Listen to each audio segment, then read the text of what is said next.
En estos días le decía a los feligreses, ayer le decía que no se me acercara mucho porque estaba medio sensible. Esa expresión no existe, eso me la inventé ayer. No sé si eso es médicamente sí, pero esa es una palabra que se me ocurrió. La segunda lectura, si estuvimos atentos, de San Pablo, es interesante. Es interesante porque Pablo parece que estuviera reflejando allí las realidades que nosotros vivimos día a día. Sí, me encanta, me fascina Pablo. Yo le decía al diácono ayer que salimos, yo debería escribir un libro que se llame Yo Pablo, a ver si hago unos dialitos, pero a lo mejor nadie lo compra. Entonces, bueno, pero puede ser que uno escriba algo, porque Pablo se parece a nosotros en eso. Él habla de un combate, él habla de vivir un combate. En estos días Jesús dijo, yo no he venido a traer la paz al mundo sino la guerra. Yo no he venido sino a dividirlos. Y puede ser que la lectura que hagamos sea literal, como algunas denominaciones de fe lo hacen, que la palabra de Dios la interpretan literalmente o fundamental, son conocidos como los fundamentalistas, aquellos que cumplen a plenitud, o sea, cometen un pecado con el dedo, señalan que no y se lo cortan y cosas por el estilo, ¿no? Habla de una, y yo les decía en ese momento que esa división tiene que ocurrir en lo interno de nuestro corazón, en lo interno de nuestra vida. Y la vida cristiana es una vida de combate, y tiene que ser una vida de combate. Pablo está preso y sabe que ya lo van a matar, sabe que ya le van a dar muerte. Y al final dice, yo he vivido esta guerra, yo he vivido este combate, pero sé que está cerca lo más importante, la muerte, el sufrimiento. Esta carrera que he hecho ya va a llegar a su fin y va a ser coronada con el martirio, con la muerte, laureada. Y eso tiene que ser nuestra vida, combatir constantemente. Pero combatir contra nuestras propias realidades, combatir contra nuestros propios pecados, combatir contra nuestras propias miserias. En un mundo donde lo bueno es malo y lo malo es bueno, entra el cristiano a combatir. Entra un cristiano a combatir contra las estructuras de pecado en la que todos o casi todos estamos cayendo de un mercado de la economía de más vivo. Yo te compro $1 en 280, pero te lo vendo en 350. Sin saber que con eso estoy afectando a la economía completa. O yo no te voy a cobrar al dólar, sino al euro no sé qué cosa, o al USD no sé qué cosa, no sé cuánto. Un cristiano puede combatir esto no prestándose a eso, aunque pueda sacarle provecho. Aunque pueda sacarle provecho. Ciertamente que sí, estos días el jardinero tenía que cancelar el colegio. Yo le dije, pero vende eso de $1. Véndelo por ahí, un señor en Tocorón que te lo recibe a buen precio. Y pues vendió su $1 y pagó el colegio y le quedaron $10. O sea, esos 20 se le convirtieron en 30. Buen provecho, ese buen provecho. Porque no dejó llevar la comidita a casa, pero tampoco dejó cumplir con sus obligaciones. Ese es el combate. Por eso digo que todos a veces nos metemos en esta dinámica sin querer, o como mismo Pablo dice, haciendo el bien a los más que no quieren. Y es necesario y es importante que nosotros vivamos la cristiandad, no en la comodidad, en el confort de que todo me salga bien. Y ese es otro tema que nos combatimos. Nosotros decimos a Dios, Dios que se haga tu voluntad, pero que no se muera mi abuela. Dios que se haga tu voluntad, pero que yo consiga el empleo. Dios que se haga tu voluntad, pero que no pase tal cosa. Eso no es la voluntad de Dios, es la mía. Y lo obligo a Dios a hacer. Y a veces nuestra fe depende precisamente de esos favores que yo le pido a Dios si son acertados. Eso le decía el domingo. No siempre lo que quiero es lo que te conviene. No siempre lo que queremos es lo que nos conviene. Un niño, un joven, un adolescente le puede decir a su papá que quiere una moto, pero le conviene una moto. Tal vez no. Pero a él lo quiere, él lo desea. Él lo desea. Un muchacho le puede decir a su papá que quiere ejercer determinada profesión. Él lo puede querer, pero es lo que te conviene. Mira que en esa profesión corres peligro, o hay un riesgo enorme, tienes que hacer tales y cuales actividades que puede generar hasta la muerte. Lo quieres, pero no te conviene. Dios sabe dar cosas buenas a quien se lo pide, pero cuando le conviene. Y entramos en la primera lectura. Dios siempre escuchará a su pueblo. Eso mantiene siempre mi fe. Eso siempre mantiene yo mi esperanza. En la historia de la salvación, Dios siempre ha actuado en favor de su pueblo. Cuando el pueblo levanta la voz y grita, Dios lo escucha. El habla, en la primera lectura se habla del que lo busca con sinceridad. Con sinceridad. No olviden ese cuento que les echaba del padre devoto de San José, que le pidió el triple y el padre ganó el triple, pero yo se lo pedí para ponerlo a prueba y no gané el triple. San José me dio el número equivocado, porque yo no tenía un interés bueno, no hable, sino quería saber si era verdad lo que el padre había dicho. Y a él San José le cumple. Cada vez que ese hombre invoca a San José picha, le pasó el papá para pichar, para dar lo que necesita. Un Dios de amor, un Dios de justicia, un Dios con los oídos atentos, con la mirada atenta. Este salmo responsorial que hemos recitado en este día tiene un estribillo en los libros más viejos. Si el inocente invoca al Señor, Él lo escucha. Incluso esos libros están añadidos, son tan viejos que lo cambiaron por este, pero me encanta esa antífona. Si el afligido invoca al Señor, Él lo escucha. Y es una invitación a una oración constante y sencilla. Y una oración constante y sencilla que pasa por reconocer la propia realidad, el combate, la lucha. Y el texto evangélico nos presenta esos dos señores. Uno interesante, que se cree que tiene a Dios agarrado por la chiva, que cree que tiene todo resuelto, y es un peligro que todos corremos. Sin ánimo de ofender a nadie, es un peligro que corren los crucificados. Es un peligro que corren los de lazo de amor mariano. Es un peligro que corren los emorcianos. Es un peligro que corren los cofrades del Santísimo. Es un peligro que corremos los curas y las monjas.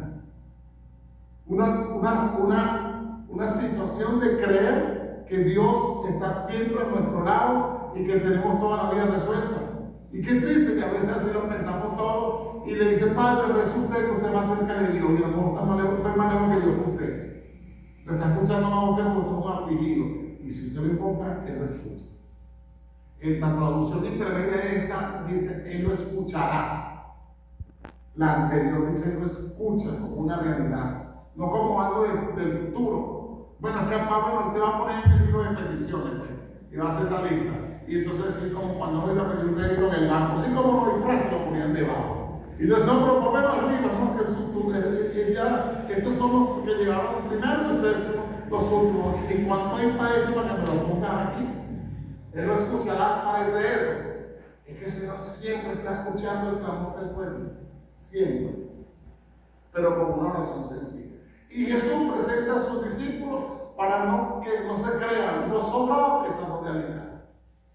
La de un hombre que se tenía por justo, por bueno, por santo, por convertido, ya yo no cometo pecado, ya yo no hago nada, y la de un publicano, un despreciado. Uno que no contaba, el otro dice, yo soy bueno, Señor, tú lo sabes. Yo hice la primera comunión, yo me confirmé, yo me casé con la iglesia, yo de vez en cuando no cacho, Señor, pero yo amo a mi esposa, amo a mis hijos. Yo no soy como ese que está ahí al lado. Ese sí es malo. Yo no lo soy.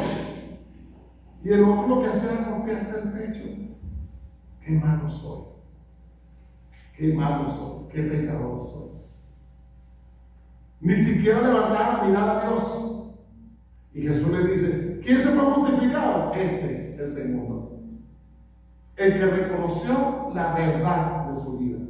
El que está combatiendo el combate. Por eso digo que algunos movimientos de apostolado de la iglesia tienen que cuidarse en su oración, que debe ser humilde, que debe ser sencilla, que debe ser real, que debe ser auténtica. Y mi relación con Dios tiene que ser auténtica, real, no esperando que el Señor corresponda. Porque yo no tengo nada que pedirle a Dios. Él lo sabe. Él lo sabe. Es un papel, es más, sabe más que papá y mamá. Bueno, una mamá puede llamar, el que la tiene viva, a su hijo, a su hija, y le dice, ¿qué te está pasando? Yo creo que a ti te pasa algo, que te acontece. ¿Qué hay? ¿Hay algún problema en tu trabajo? ¿Hay algún problema en tu vida? ¿Cómo se enteró mamá de eso? O con mirarlo, ¿qué te está pasando? Pues Dios también. Dios, antes que lo pidas, sabe que lo necesitas. Pero tú tienes que acercarte a Él con una prudencia y con una humildad que no tenga comparación con nadie. Vale la pena preguntarnos cómo es nuestra oración. Y por lo general nuestra oración es interesada. Por lo general nuestra oración no es auténtica. Además, nuestra oración es repetir oraciones escritas. Pero cuando queremos pedirle a Dios, le decimos, si me cumples, yo me visto de Nazareno. Si me cumples, te compro las flores.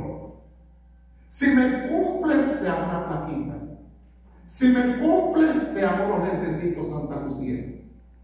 Si me das el novio, visto a San Antonio. Y después te da el peor de los novios. Pero tú lo pediste. Tú lo pediste, yo te lo di. Pero me pusiste una condición. Mientras que el publicano no puso ninguna condición. Ni siquiera mostró los logros que hace. Y en esta sociedad, ahora nos hemos acostumbrado a fotografiar todo. Yo aquí no lo he visto, porque hay parroquias donde se fotografía hasta cuando está poniendo la limosna. Espérate un selfie. Todo tiene que estar registrado. El pueblo de Dios necesita recomponerse. El pueblo de Dios necesita vivir la experiencia del amor y experimentar, transparentar la experiencia del amor. Y creo que es un reto en el cual nosotros nos tenemos que poner. Y este es un combate interesante por vivir, que probablemente ustedes lo sufren más que yo, porque ustedes están en la calle constantemente. Y tengo meses diciendo, como tuve hace tiempo, años diciendo en una parroquia, miren, tenemos que vivir como en tiempo de guerra. ¿Confrontados? No. Midiéndonos. Midiendo lo que comemos, cómo comemos, ahorrando, quita la ración más cómoda, porque va a venir un tiempo de hambruna. Y eso pasó. Teníamos dinero, pero no teníamos comida. Ahora tenemos comida, pero no tenemos dinero. No nos alcanza para comprar. Pero eso es otro problema que se va a resolver y que cada uno lo resuelve. Pero el tema de la relacionalidad, el tema de la humanidad, porque la gran crisis de nuestro país es una crisis de humanidad, no humanitaria, de humanidad. Una crisis donde nos estamos dejando cambiar, transformar y estamos permitiendo que la división llegue a nuestro corazón. Es un combate donde no se puede pensar diferente, donde no se puede hablar, incluso en las conversaciones cotidianas. Ayer hablábamos en un grupito sobre dónde esparcir la mente, dónde pasarla bien. Y yo decía, cónchale, yo quisiera tener un realito para comprar un apartamento con una guaina. Entonces cuando estoy neurosensible, neurodeprimido, agarro mi carro y me voy para el apartamento. Entonces agarra una persona y dice, no, pero vete para Parapoto. Y otro dice, no, eso está horrible. No, otra vez, no está. Eso es lo mejor. que ni siquiera una conversación sana podemos tener. Piensen ustedes en sus conversaciones. Es un combate. Eso es un combate. Pablo vivió un combate y murió a él, y así lo decía siempre: yo tengo que morir, yo tengo que padecer para que Cristo viva en mí, para que Cristo sea el que se transforme, que se presente. Tenemos que ser transparentes de Cristo y vivir como Cristo. ¿Y por qué José Gregorio es santo? ¿Y por qué Carmen Rendil es santa? ¿Y por qué Carmen María de San José va camino también a la canonización? ¿Por qué la Madre Candelaria va camino a la canonización? Y tantos venezolanos que van camino a la canonización, porque combatieron, porque supieron humillarse delante de Dios y de los hombres. A veces como que es mejor callar y dejar que la vida fluya y vivir ese combate internamente. Ellos supieron decirle sí a Dios y han abierto una ventana que pensábamos imposible. Yo les he comentado tantas veces que cuando yo le decía a mamá que yo quería ser sacerdote, yo decía que eso era imposible. Usted no puede llegar a ser cura, porque los curas eran extranjeros, todos eran españoles o italianos. Un venezolano sacerdote, eso es impensable. Bueno, hoy el 90% de los sacerdotes en Venezuela somos venezolanos. Pero en la mente nuestra nunca había un santo venezolano. Tan malos somos. O sea, tan malo soy, tan cómodo soy, tan flojo soy, tan irresponsable soy, que no puedo combatir el camino del cristiano, vivir la cristiandad en clave de santidad. Ellos pudieron. Él pudo. Y él no hizo nada extraordinario, porque él pensó que era como sacerdote, y cada vez que entraba a un seminario, un convento, la salud no le ayudaba, y era médico. No piensa que los médicos no se enferman, ¿no? Ellos no se las saben todas también. Y él entendió que era en la medicina que él iba a hacerse santo. Aún no esperaba ser santo, pero llegó a ser santo porque combatió. Y abre la ventana a la santidad de Venezuela. Y nos abre a nosotros una posibilidad para ser santos. Pero para ser santo tengo que hacer bueno, o hacer el bien, como decía él. Para ser santo tengo que dejar los vicios. Para ser santo tengo que dejar el pecado. Y el pecado solo se vence en la guerra, en el combate, como diría. Claro que frente a una injusticia que comete una persona, tú tienes que decir no.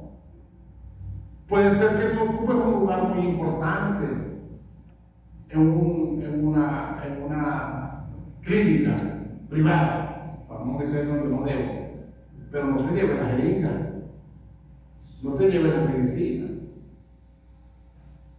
Ese es el combate. Mientras todos agarran lo que no es suyo para su provecho, tú dices que no.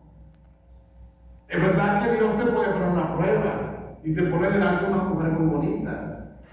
El mérito no está en que tú te vayas con una mujer bonita y más joven que tú, porque entonces dice todavía le van, todavía estoy buenote. El mérito está en que tú le seas fiel a tu esposa, aunque tenga celulitis, aunque ya no escuche, aunque ya los lentes no le funcionen, aunque le duelen las rodillas. El mérito es que tú estás con ella como has prometido a Dios en ese juramento de fidelidad, en la buena y en la mala. El mérito no está en que te copies en el examen, aunque te llegue la chuleta. El mérito está en que estudies y que esa calificación, por mínima que sea la tuya. El mérito no está en que chocaste en un carro y te fuiste corriendo o le prometiste cancelar la deuda de la reparación y no lo hiciste nunca. El mérito está en que honres tu salario. Y por eso llegarás. Ese es el combate que un cristiano tiene que hacer, porque soy cristiano, porque soy de Cristo. Y Cristo fue llevado, como escuchamos en Semana Santa y en Cuaresma, como cordero, con sencillez, sin hacer mucha bulla. Y cuando a Pedro se le ocurrió levantar las almas, lo reprendió y curó a Malco, le curó su oreja. ¿A hasta el último momento haciendo el bien. Y la santidad se alcanza solamente combatiendo contra la propia miseria y haciendo el bien. Pidamos al Señor para que por intercesión de la Virgen María, la Madre de Dios, la Madre de Jesucristo, también nosotros podamos combatir y competir en esta carrera que nos conduce al amor de Dios, a la santidad y a ser testigos de Cristo en el mundo. Que así sea. Amén.